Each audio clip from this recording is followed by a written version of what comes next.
बिस्मिल्लाहिर्रहमानिर्रहीम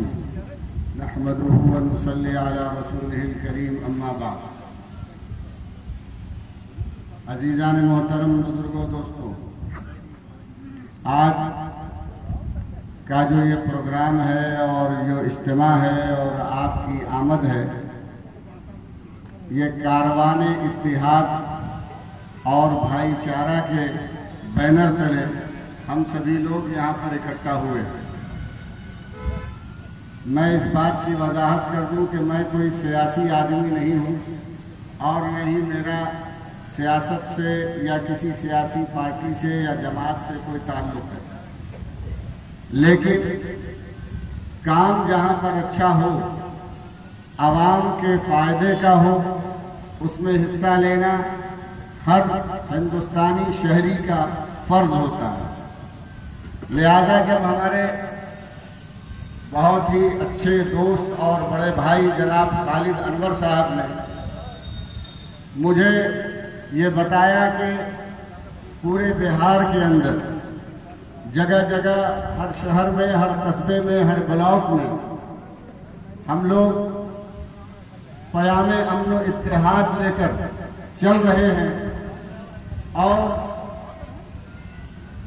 तमाम शहरियों को और तमाम बाशिंदगान बिहार और बाशिंदगान हिंदुस्तान को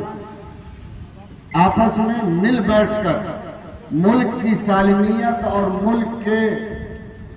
में अमन व अमान के निफाज के लिए एक पैगाम हम पूरी आवाम को देना चाहते हैं। आपका ये प्रोग्राम, आप किसी पार्टी से ताल्लुक रखते हो, आप किसी हुकूमत के कोई नुमाइंदा हो, इससे हमारा वास्ता नहीं, लेकिन हम ये जरूर चाहते हैं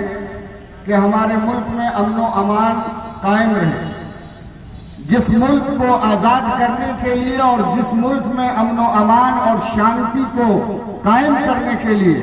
हमारे आबा व अजदाद ने, हमारे बुजुर्गों ने कंधे से कंधा मिलाकर, हिंदू मुस्लिम सिख ईसाई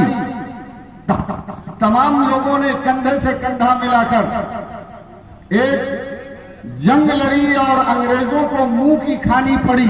और वो यहां से भागे और आपस के इत्तेहाद के नतीजे में हमारा यह देश आजाद हुआ। आज जब तकरीबन 70 साल मुल्क को आजाद हुए हो गए, लेकिन उसके बावजूद भी कुछ लोग, फिरका परस्त जहनियत के लोग,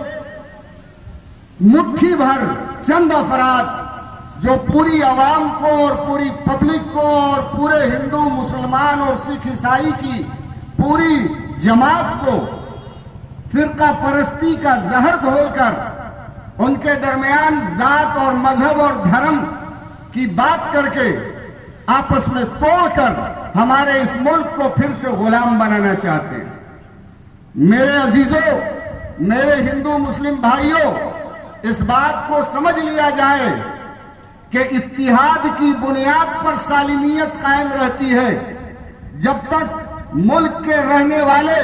हर मजहब और हर धर्म के लोग और हर बिरादरी और जात के लोग जब कंधे से कंधा मिलाकर चलते हैं, तभी देश का निजाम चलता है और तभी अमन और अमान कायम रहता है। इसलिए मेरे प्यारों, मैं चाहता हूं कि आपका वक्त मैं ज्यादा न लूं। आपके दरमियान हमारी गुफ्तगू होती रहती है। हमारे मुअज़्ज़ज़ मेहमान जनाब डॉक्टर खालिद अनवर साहब और जनाब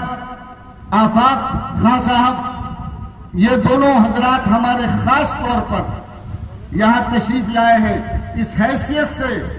कि हम इस पैगाम को पूरे बिहार की सरजमीन पर और चप्पे चप्पे पर पहुंचा दें।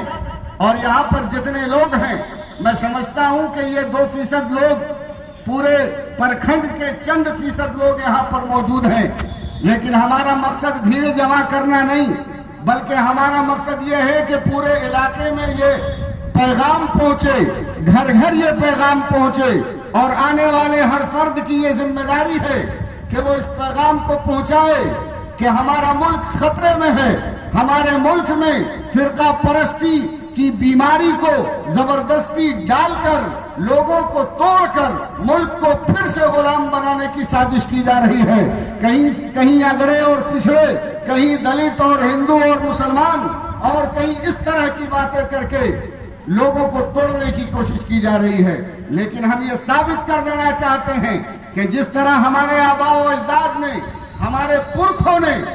धर्म और मजहब को किनारे रखते हुए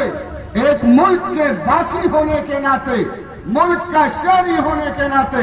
जिस तरह से कंधे से कंधा मिलाकर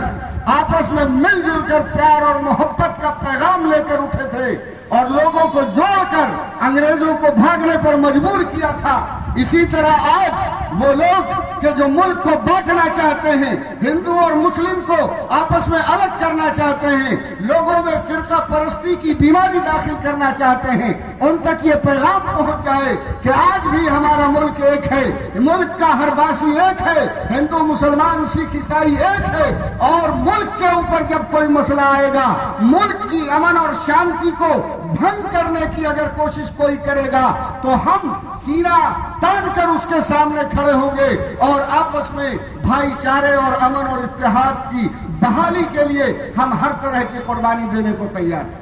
मेरे अजीजों, इसी पैगाम को लेकर ये कारवान अमन और इत्तेहाद और भाईचारा आपके इस बस्ती तक पहुंचा है। और मैं मुख्तसरन दोनों हजरत मेहमानान खुसूसी का जनाब